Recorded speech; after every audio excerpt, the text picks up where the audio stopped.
En La Voz del Derecho presentamos Educación para la Vida en Familia. Asuntos de actualidad y trascendencia. Los temas sensibles que relacionan a las personas en la conformación de la más importante empresa del ser humano, la familia. Dirección y realización del abogado y académico Carlos Fradique Méndez. Bienvenidos a Educación para la Vida en Familia.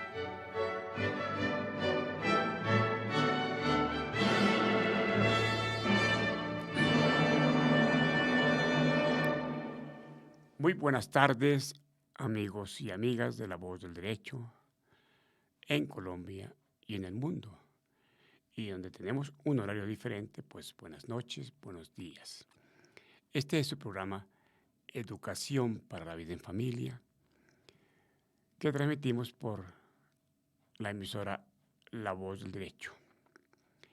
Lo hemos llamado como diplomado de Educación para la Vida en Familia, en donde tratamos temas fundamentales sobre los aspectos básicos del derecho civil, del derecho penal, del derecho laboral, del derecho de adolescentes, todo relacionado dentro del contexto general de lo que es la familia en Colombia, conforme a las normas muy claras que están consagradas en la Constitución, en los tratados internacionales que hacen referencia al derecho a fundar una familia, en el Código Civil, en el Código de la Infancia y en el Código Penal y en las demás normas que nos permiten hacer comentarios como los que tenemos para este programa.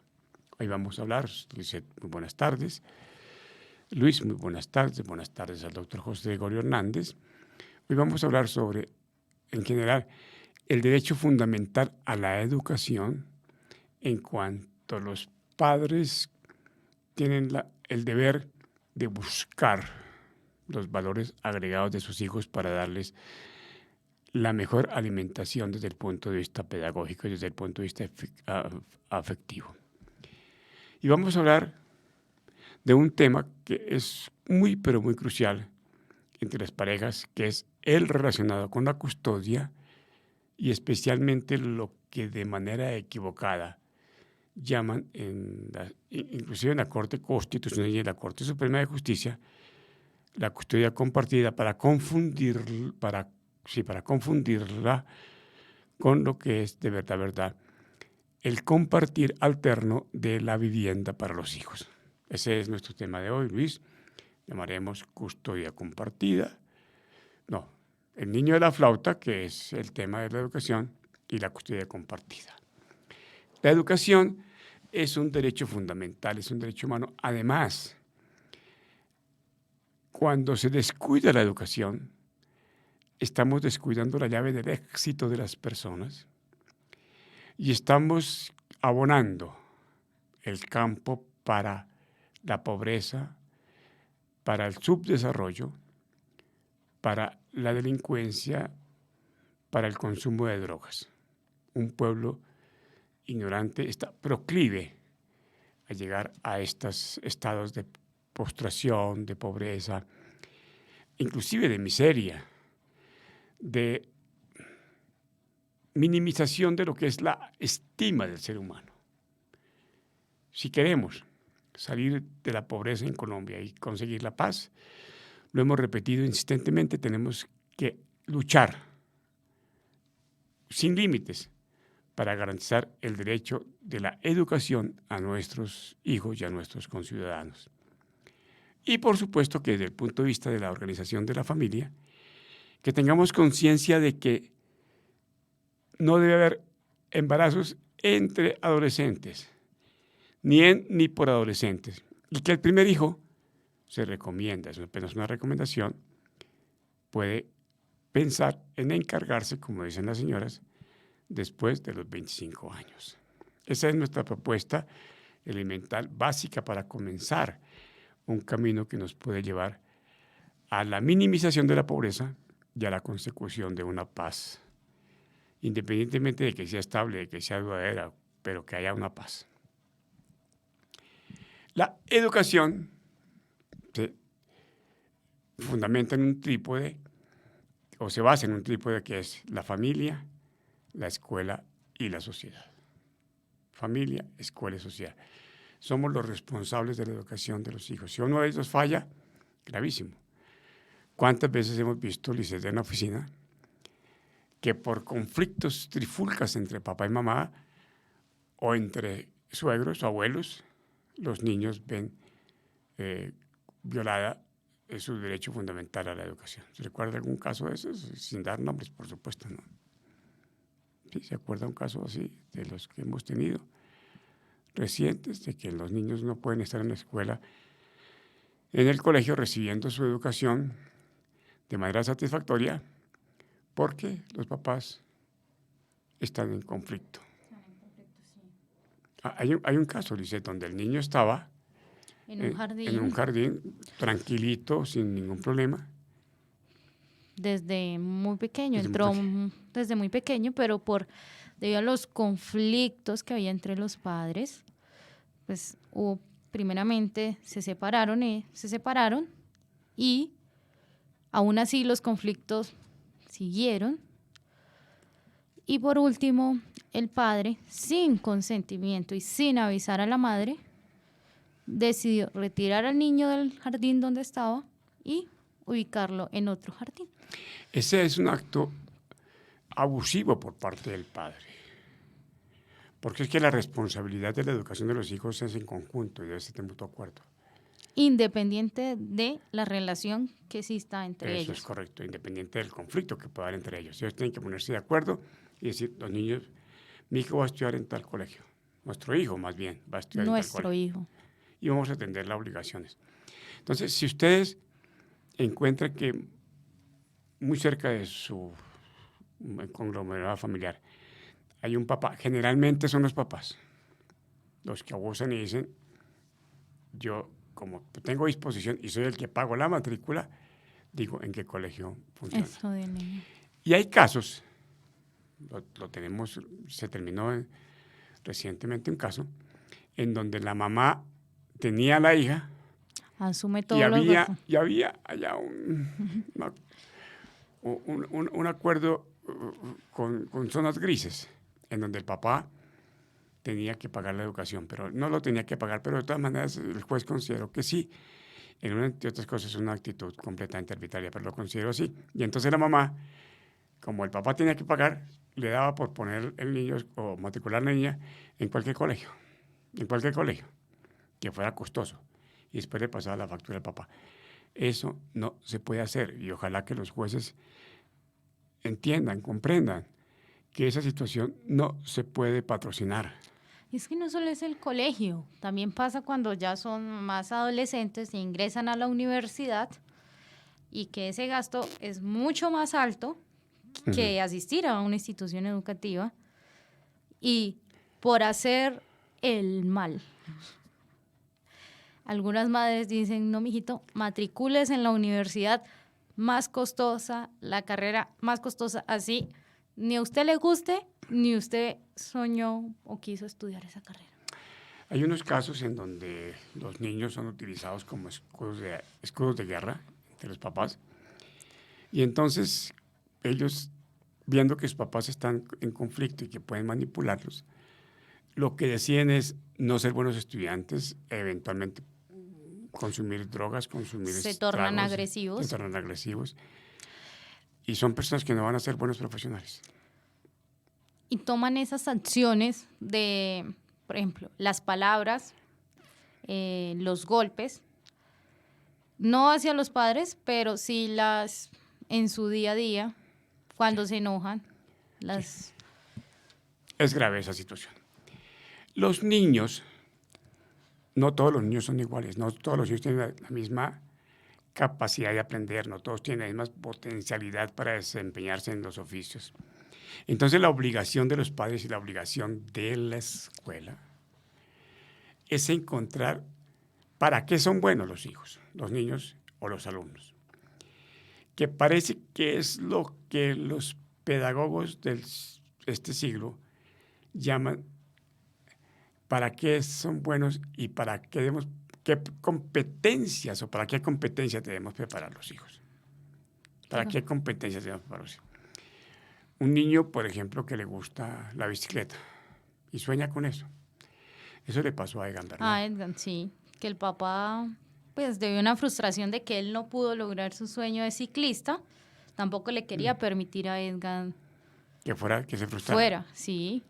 Y Edgar, pues, ahí rompió la alcancía, como que hizo un préstamo y ganó Compró su bicicleta y ganó su primera carrera.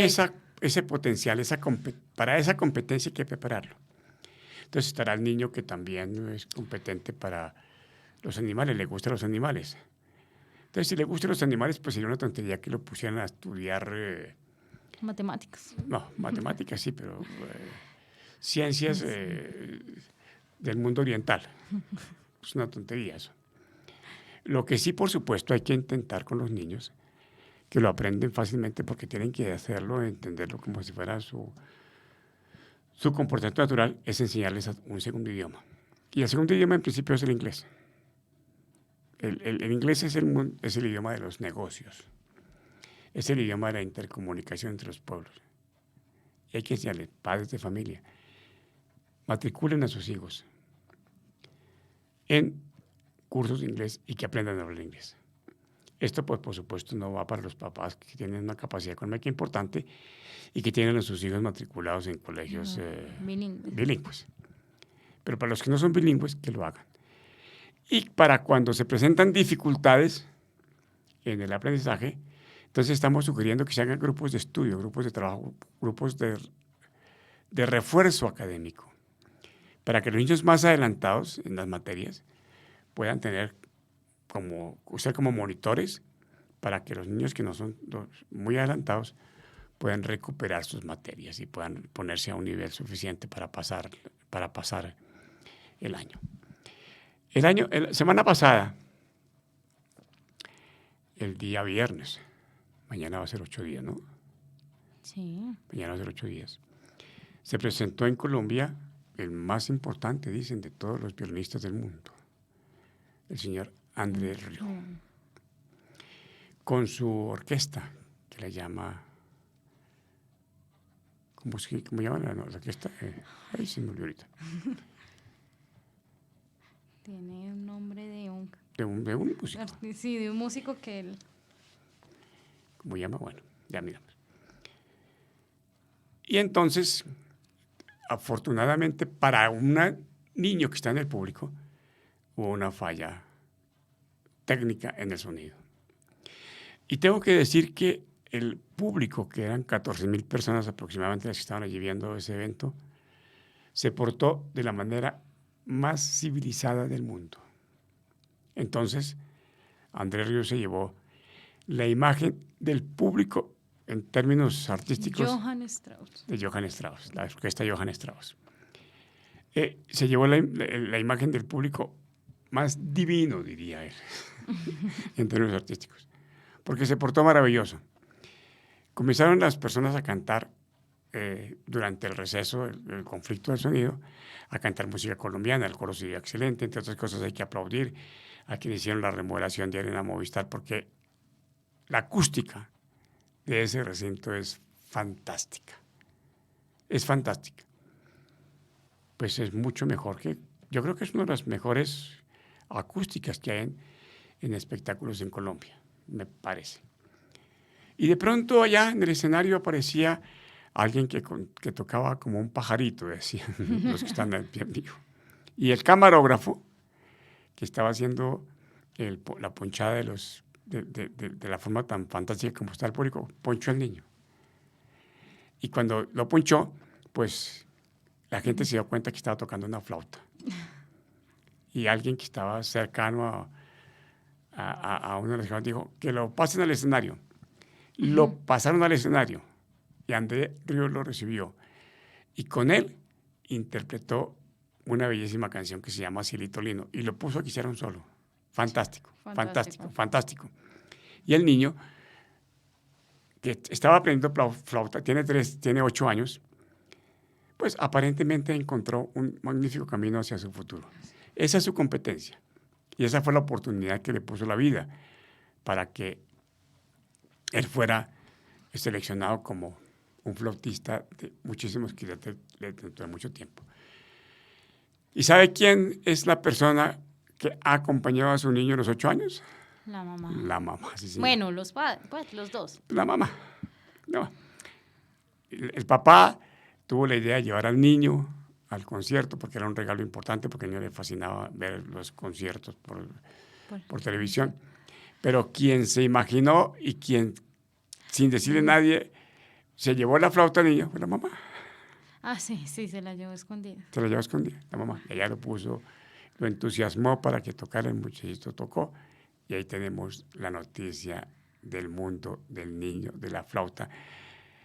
El único concierto que Andrés Rieu va a tener en esas condiciones. El único. No se le volverá a presentar nunca, jamás, esa falla de sonido. Y nunca va a tener en el escenario que lo acompañe como espontáneo un niño, el niño de la flauta.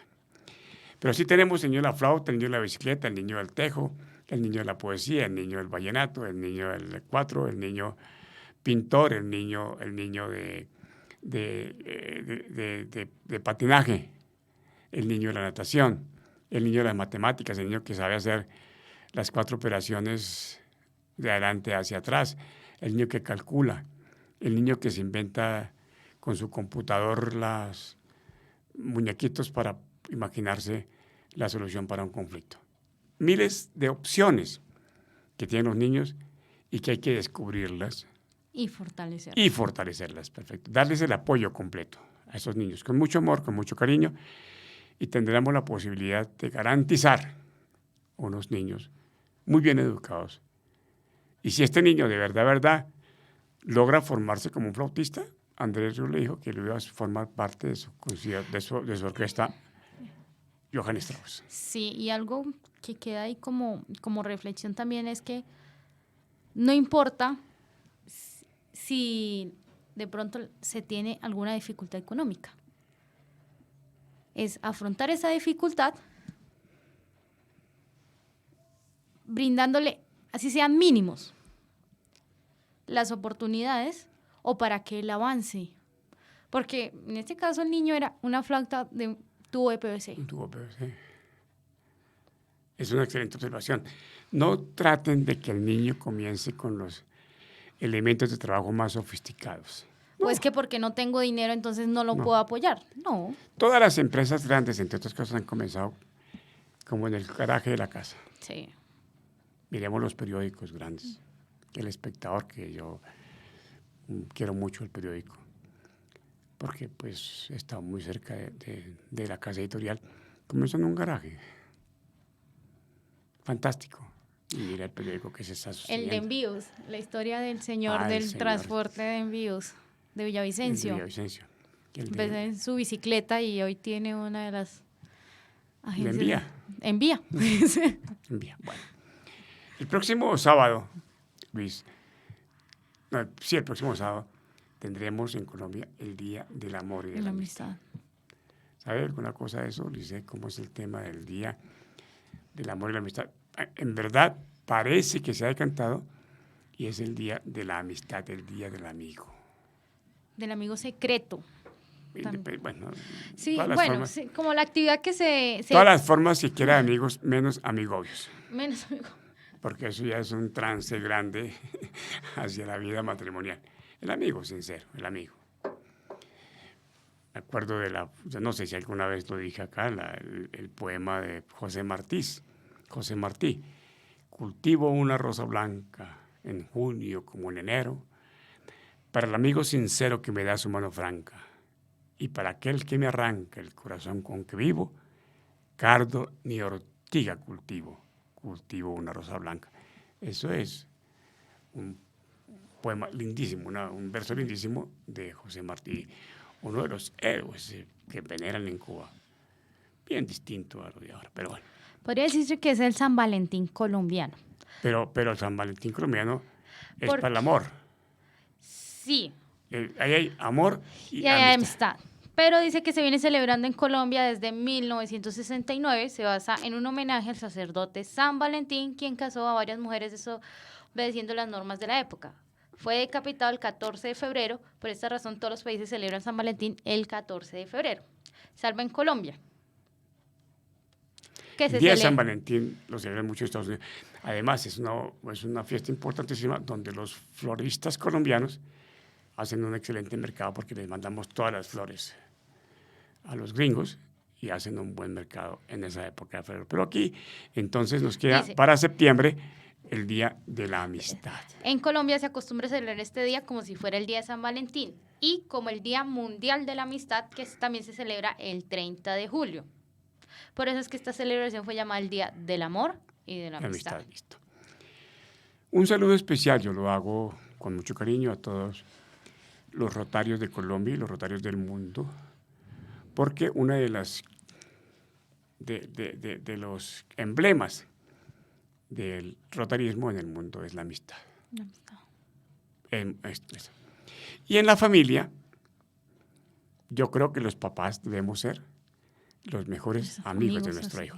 Le voy a pedir a Luis que me haga el favor de ayudarme con una musiquita ya de fondo para poder dedicar a toda la familia de La Voz del Derecho este poema que llamo Encontrar un amigo. Dice así: encontrar un amigo no es tan solo mi padre, es mi amigo en el diario trajín de la batalla. Y le duelen mis lágrimas. Su alma es alegría si de mis labios brota una sonrisa. Y junto a él, mi madre, que no siente cansancio, ni abulia, ni fatiga, y al vigilar mis sueños, me parece más tierno su paso interminable por la vida. Ellos son mis amigos, mi consejo y mi guía, la luz que me ilumina el difícil sendero del dolor, del amor y de la vida. Encontrar un amigo que nos tienda la mano cuando vamos al borde del abismo es saber que no estamos solitarios al recorrer el áspero camino. Que los padres seamos los mejores amigos de nuestros hijos, amigos incondicionales de nuestros hijos, amigos entre los integrantes de la pareja. Un feliz día de amor y de amistad el próximo sábado 21 de septiembre. Gracias, Luis. Gracias, Lisette. Y hablando de amigos, entonces nos vamos a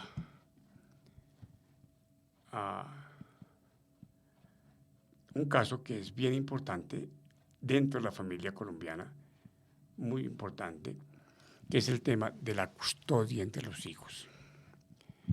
La Constitución ordena que los progenitores deben ser responsables. Ya hemos hecho varias referencias aquí a la responsabilidad, es decir, que cumplan con esmero sus deberes de crianza, sostenimiento y educación de sus hijos. Y ordena que los hijos no deben ser separados de la familia. El Código Civil ordena que los progenitores, de común acuerdo, de manera solidaria, deben cuidar a sus hijos, criarlos y educarlos. En este mismo sentido se refiere el Código de la Infancia. Los padres deben cuidar a sus hijos, deben darles alimento y deben educarlos. Eso es lo que se llama, en principio, la custodia. El custodio es el vigilante y debe estar vigilando a su hijo en su vida física, en su vida mental, en su vida afectiva, en su vida laboral, en su vida académica. 24 horas al día, independientemente de que vivan o no vivan con ellos. Pero en la doctrina, en la jurisprudencia nacional, se ha entendido que la custodia se puede repartir. Y yo he llegado a la conclusión de que no. No se puede. La custodia no se puede repartir. Cuando los papás viven separados, en diferentes viviendas, diferentes habitaciones, diferentes apartamentos, el niño puede, y a veces debe, excepcionalmente no, pero generalmente sí, debe pasar unos días con la persona a quien le han entregado el cuidado permanente, el tiempo con la persona que le han entregado el cuidado permanente y Unos con días. quien no está con ese cuidado, vivir otros días. Pero ambos tienen que estar cuidando al niño. Puede ir a compartir la vivienda, no el cuidado, sino la vivienda.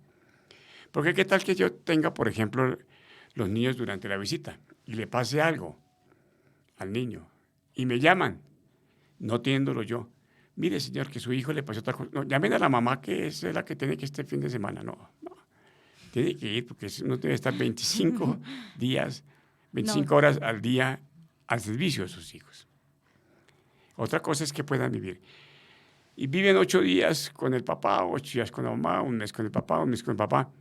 Y esa vivienda no es que sea compartida porque no están viviendo juntos. Lo que pasa es que es alterna por periodos definidos, que es una cosa distinta. Alternan la vivienda. Alternar la vivienda, alternar los tiempos de la vivienda.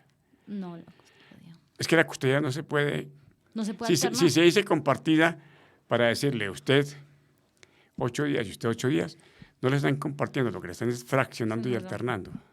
Porque la custodia siempre es compartida, es decir, al mismo tiempo. Juntos papás deben estar pendientes de sus hijos independientemente de dónde están. Sí. Por eso si el papá se da de viaje, pues el celular, y llame. ¿Cómo están? ¿Cómo les va? ¿Qué tal? Aquí estoy feliz, les mando la foto donde estoy trabajando. Hay veces que el papá no puede mandar fotos o la mamá no puede tomar fotos porque están en situaciones que impiden la toma de las fotografías. Pero bueno, ese ya es un tema muy personal que no vamos a tocar acá. Pero compartir la vivienda. No hay que confundir la vivienda con la custodia. Custodiar al hijo, cuidarlo al hijo, es criarlo, estar pendiente de su salud física, de su salud mental. Creo que, en últimas, parte de la custodia, del cuidado, es la cuota de alimentos.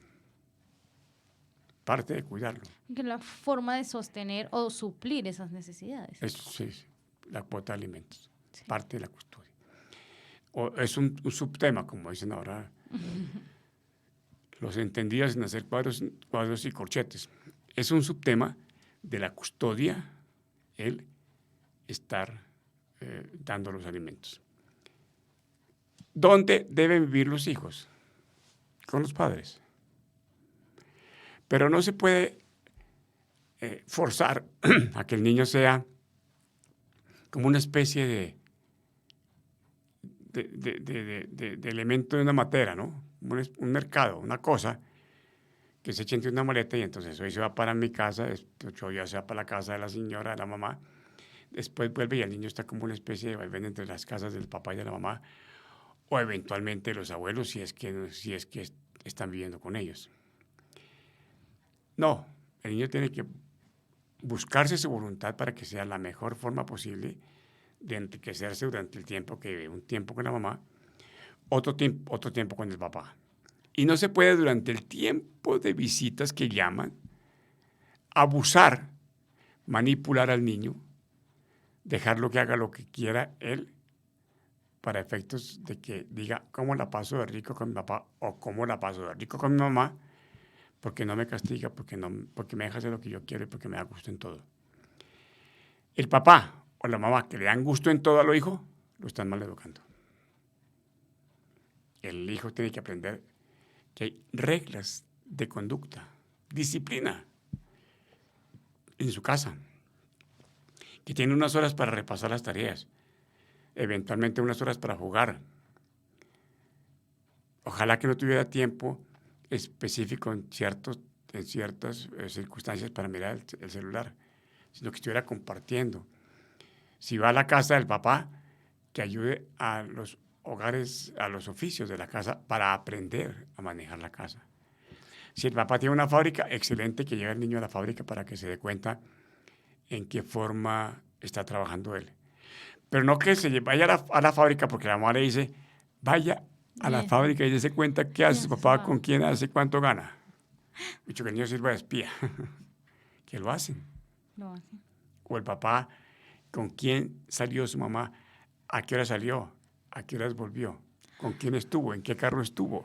¿Será que entonces hay que ampliar la progenitura responsable para No, los no, pues padres? hay que aplicarla. Para los padres separados también. Claro, por supuesto.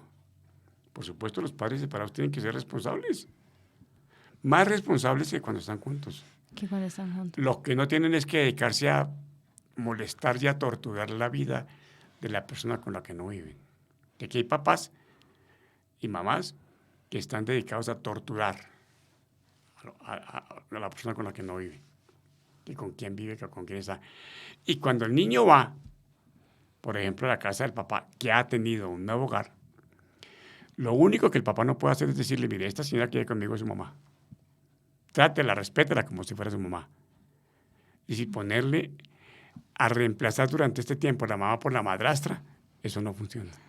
Y digo madrastra cuando se comportan como mamás malas, porque hay mamás que se comportan como buenas, entonces son mamás de crianza, o papás que se portan tan mal y son padrastros, y son papás buenos como papás de crianza. Y hay papás que en esas visitas, en ese comportamiento, lo vemos en las noticias frecuentemente, es una aberración grande, que toman a las niñas y abusan de ellas, o los niños y abusan de ellos sexualmente. A cambio, y hay mamás que permiten que ese abuso se dé a cambio de una retribución económica. Eso tenemos que cambiarlo, de cultura, es cultura. Y yo creo que debería haber una sesión permanente a tales horas en los diferentes medios, por todos medios, como este, por ejemplo, para que le digan a los papás y además no abusen de sus hijas de crianza. No abusen, respétenlas. Denles la mayor consideración y por supuesto que la mamá no puede poner a la hija a que enamore al padrastro. Buenísimo. Y bueno, y no solo abuso sexual, sino abuso, De por toda ejemplo, clase. de toda clase. Pero entonces, lo que puede suceder allí es que generalmente se da el tema sexual. ¿Por qué? Porque las niñas y los niños a esa edad en sus colegios están siendo inducidos a comportamientos y a conductas sexuales, porque eso es parte del pensum ahora de conformidad con la nueva ley de educación, siendo que lo que tenemos es que prepararlos para descubrir esos potenciales virtudes que tienen para ser excelentes en la vida y aprovecharlas, y los papás sí pueden ayudar en eso. Los papás de crianza pueden ayudar en eso. Eso sería excelente. Cuando los papás se están separados, ellos son los primeros llamados a acordar, a fijar cuánto tiempo pasa el papá por acá, cuánto tiempo pasa el papá por allá. Pero cuando dicen, mire, usted puede llevar al niño a las 8 de la mañana y traerlo el día siguiente a las 6 de la tarde. Algo que no debemos hacer, por favor, es decirle, llegaron a las 8 de la mañana, entonces comienzan a llamar, que usted por qué no viene, que porque está demorado, que por qué. Venga, que ya pasó un cuarto de hora, entonces que ya no puede llevar al niño. No, ese comportamiento hay que terminarlo, papás queridos y mamás queridas. O que tenía que entregarlo a las 6 de la tarde, y son las 6:15, y entonces que usted ya se demoró. Entonces lo voy a llamar a la policía para que se dé cuenta que está incumpliendo. O llegó a las 5:30, y entonces, no, pues usted me dijo que a las 6, yo por eso no estoy aquí, espérenme que yo llego a las 6. No, esa cultura de retaliación y de que de pronto excesiva cumplimiento de los horarios no conviene ni para los hijos ni para los papás. Hay que ser flexibles. Eso es parte de la tolerancia en el ejercicio de las visitas. Cuando ellos no se ponen de acuerdo, entonces lo primero que hacen es ir, y está bien que vayan, al Instituto Colombiano de Bienestar Familiar, generalmente es allí, para que el defensor los ilustre. Pero que no sea una conciliación entre comillas de papel, porque el defensor tiene mucho trabajo y dice ya que dio las instrucciones, ya hacen unas actas en donde dejan constancia de cosas que no sucedieron.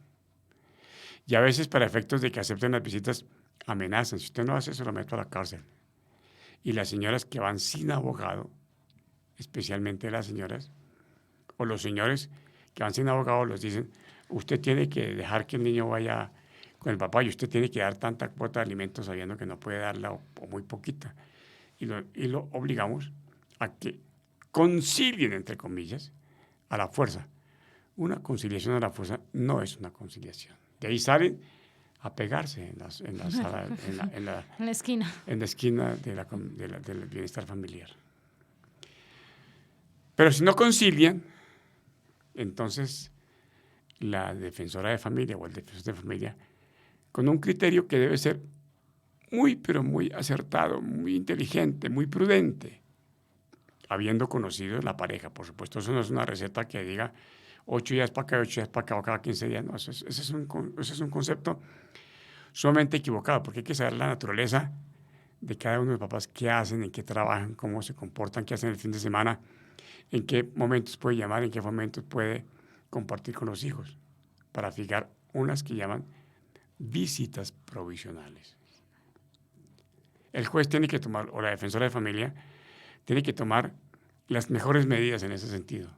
Eventualmente van dando el comisario de familia. Yo he pensado, no he encontrado la fórmula más adecuada, pero yo he pensado que deben fusionarse las comisarías de familia y el bienestar familiar. Debe ser una sola institución. Y que esa institución debe ser el bienestar familiar, que es el que tiene de verdad la condición de ser protector de la familia. Aumentamos el número de defensores, sí. Los preparamos. Hay que prepararlos. Porque hay muchos que no están preparados. Hay muchos que llegan a tomar decisiones allá a la topa tolondra, como se dice.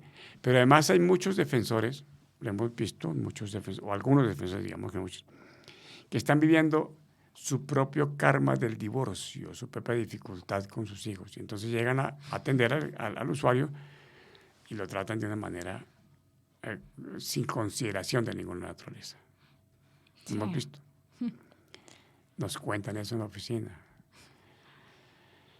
No vamos con mucha frecuencia a las defensorías, pero nos cuentan esa situación de alerta. Además, que no hay ningún protocolo especial para esas diligencias. La señora que atiende no es la defensora de familia, es la auxiliar, es la visitadora, y hacen el acuerdo. Y la señora que está ya está atendiendo diferentes diligencias, estás firmando aquí, está contestando por teléfono, en un acto de irrespeto grandísimo frente al usuario que va a la atención del bienestar familiar. No sé si ustedes han tenido la experiencia, amable audiencia, de vivir esa tragedia en las comisarías de familia o en el bienestar familiar. Y si la han vivido, pues excelente que nos compartan sus experiencias y nos escriben al correo, emisora, lavozdelderecho@gmail.com. Así es, ¿no, Luis? O que nos hagan los comentarios a través de las redes sociales. ¿Que son cuáles, Luis? Escúcheme, por favor. ¿Cuáles son las redes sociales de La Voz del Derecho? Emisora La Voz del Derecho en todas. Así está, emisora. ¿Y son cuáles? En Twitter, Facebook y YouTube. Pero hay otro, me dices que hay otra aplicación que también, Instagram y toda esa cosa, ¿no está? iVoox, se llama la de iVoox. iVoox, sí, la de los podcasts. Y ahí pasamos audios también de nuestro programa de Educación para la Vida en Familia. Listo, entonces en todos esos medios nos pueden mandar sus comentarios, por favor, y nos cuentan sus experiencias y nos hacen sus preguntas para efectos de que en un lenguaje, pues lo más cálido posible, si lo pudiéramos lograr, sin tanto protocolo de sabiduría jurídica para utilizar términos hegelianos que no los entiende nadie. Yo siempre digo, ahí vayan, lean la filosofía de Hegel, nadie pasa a la segunda página. Con un lenguaje muy sencillo, muy elemental, podamos compartir las orientaciones más adecuadas para que podamos tener una familia tranquila, una familia en paz, una familia en sana convivencia. Tener una custodia no es para abusar de esa custodia y para causarle daño a la otra, al papá o a la mamá con quien no están nuestros hijos. Y es importante que esos niños durante esas visitas puedan compartir con su familia extensa, con sus tíos, sus sobrinos, sus abuelos. Los abuelos son un aporte muy, pero muy grande para los hijos. Lo único es que sugiero con todo respeto, que las abuelas no se comporten como suegras. Apórtense simplemente como abuelas. No se comporten como suegras. Porque cuando se comportan como suegras, comienzan a tomar partido a favor de su hija o de su hijo y comienzan a censurar de manera muy fuerte al papá o a la mamá de los niños, de los nietos, y lo que formamos es un conflicto. Dejamos esa idea, por favor. Cero posibilidades de hacer violencia entre suegras, nueras, yernos. Oye, creo que este es un tema que ya lo hemos planteado simplemente como una cuota inicial de muchas conferencias que haremos más sobre este tema de la custodia y especialmente la custodia compartida, y esperamos que ustedes nos ayuden para orientar estas clases de educación para la vida en familia. Dentro de 8 días tenemos el último programa de derechos humanos para septiembre. Ya les avisaremos sobre qué tema vamos a hablar. Y en octubre tendremos unos importantísimos temas específicos sobre derecho de familia en todas las áreas. Muchas gracias, Lisset, muy amable por la ayuda. Gracias, Luis, por habernos permitido hacer esta charla, y al doctor José Gregorio Hernández, el director de la emisora La Voz del Derecho, por darnos este apoyo para que podamos compartir con la audiencia. Hemos sabido que tenemos muy buena recepción, ¿no? Estamos aumentando la audiencia.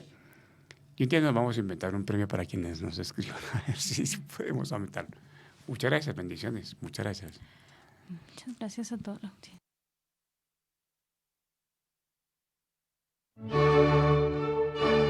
Escucharon en La Voz del Derecho, Educación para la Vida en Familia. Asuntos de actualidad y trascendencia. Los temas sensibles que relacionan a las personas en la conformación de la más importante empresa del ser humano, la familia. Dirección y realización del abogado y académico Carlos Fradique Méndez. Educación para la vida en familia. Hasta pronto.